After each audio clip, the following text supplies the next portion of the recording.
नंतर एक धक्कादायक घटना आहे।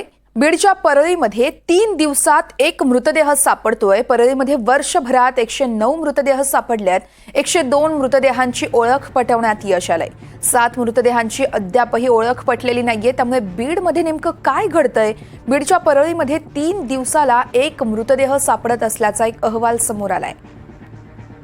या संदर्भात मोहसिन शेख माझे प्रतिनिधी आपल्याला सविस्तर माहिती देतील। मोहसिन, काय घडतंय नेमकं परळीमध्ये? अतिशय धक्कादायक म्हणावं लागेल, कारण 3 दिवसात एक मृतदेह सापडतोय।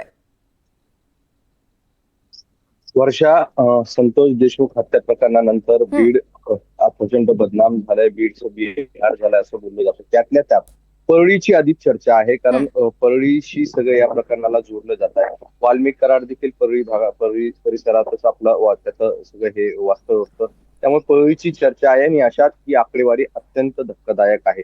परळीत गेल्या वर्षभरात 109 मृतदेह सापडले। आता परळी तालुक्याचा विचार केला तर परळी तालुक्यात 3 पोलीस स्टेशन आहे। एक परळी शहर पोलीस आहे, एक परळी ग्रामीण पोलीस स्टेशन आहे आणि तिसरं म्हणजे परळी संभाजीनगर पोलीस स्टेशन आहे।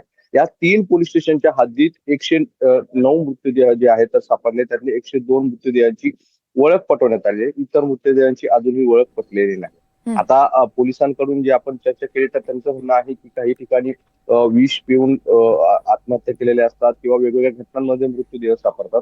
खुनाच्या घटना यात मोजक्या आहेत। मात्र असं असलं तरी 3 पोलीस स्टेशनच्या हद्दीत एवढ्या मोठ्या मृतदेह सापडणं ही गंभीर बाब आहे आणि त्यामुळे आता परळीची पुन्हा एकदा चर्चा होऊ लागली आहे।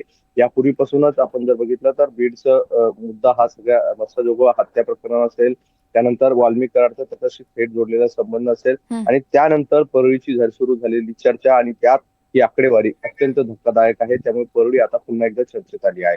निश्चितच मोहसिन, त्यामुळे आता या आकडेवारीनंतर पुढे काय तपास केला जातोय का, काय पुढे होतं याकडे आपलं लक्ष असेल। तुर्तास धन्यवाद तुम्ही दिलेल्या माहितीसाठी।